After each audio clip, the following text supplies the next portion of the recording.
সবাইকে স্বাগত। আপনারা যারা পরীক্ষা দিবেন আপনাদের পরীক্ষাটি লিখিত হবে। আমি আবারও বলতেছি, আপনারা যারা পরীক্ষা দিবেন আপনাদের পরীক্ষাটি লিখিত হবে।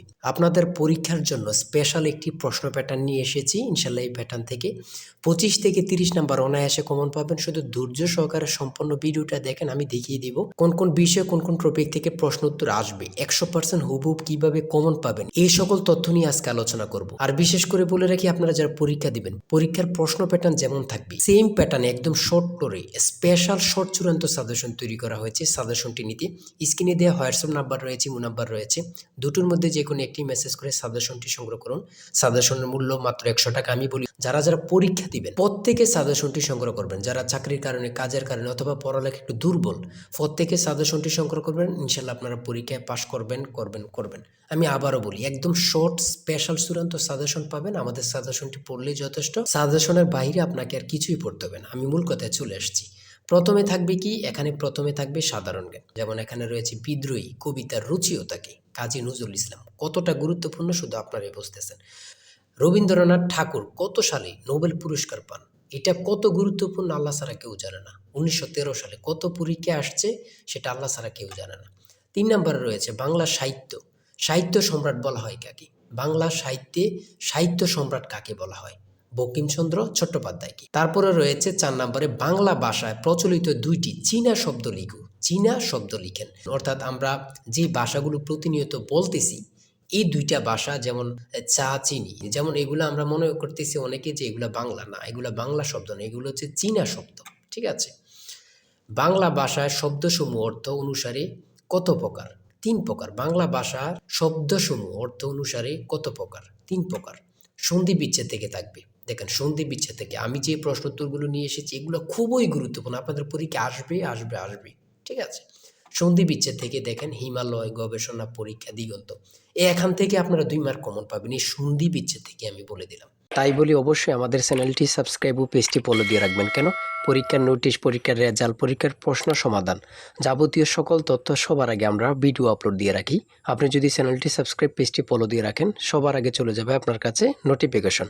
মনে করেন আপনি পরীক্ষা দিয়েছেন, পরীক্ষার প্রশ্ন সমাধান দেখিয়ে দিব, তারপরে রেজাল্টের অপেক্ষা করা লাগবে না, আমাদের চ্যানেলে পেয়ে যাবেন, সকল তথ্য পেয়ে যাবেন, এবং কি নতুন নতুন চাকরির তথ্য পেয়ে যাবে। সার্কুলার দেওয়ার সাথে সাথে আমাদের চ্যানেলে আপলোড দেওয়া হবে। আপনি শুধু আমাদের চ্যানেলটি সাবস্ক্রাইব, পেজটি ফলো দিয়ে রাখলে সবার আগে চলে যাবে আপনার কাছে নোটিফিকেশন। তাই অবশ্যই চ্যানেলটি সাবস্ক্রাইব, পেজটি ফলো দিয়ে আমাদের মেম্বার সদস্য হয়ে আমাদের সাথেই থাকবেন। আপনারা যারা যারা পরীক্ষা দিবেন, আমি বিশেষ করে বলে রাখি, 100 টাকা কিন্তু বড় কথা না। আপনারা প্রত্যেকে সাজেশনটি সংগ্রহ করবেন। ইনশাল্লাহ এই সাজেশনের বাইরে আপনাকে আর কিছুই দেখতে হবে না।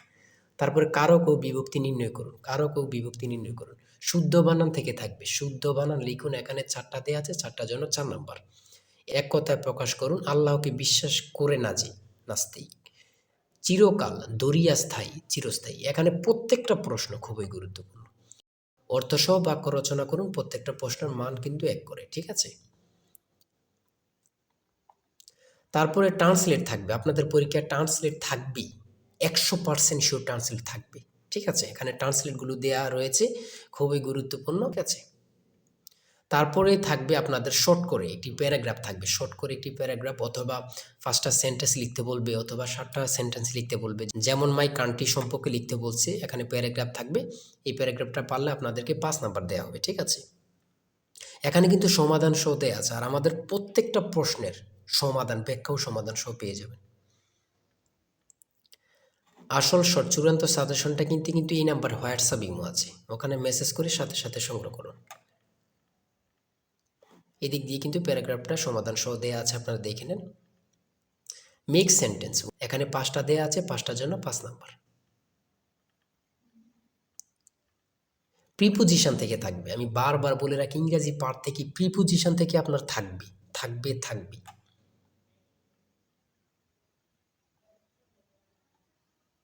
দেখেন, প্রত্যেকটা প্রশ্ন কিন্তু আমাদের খুবই গুরুত্বপূর্ণ। সিলিন্ডারের বিডিসি এবং টিডিসি বলতে কি বোঝায়? এই যে আমরা সিলিন্ডার ব্যবহার করি, এগুলো সম্পর্কে আসছে।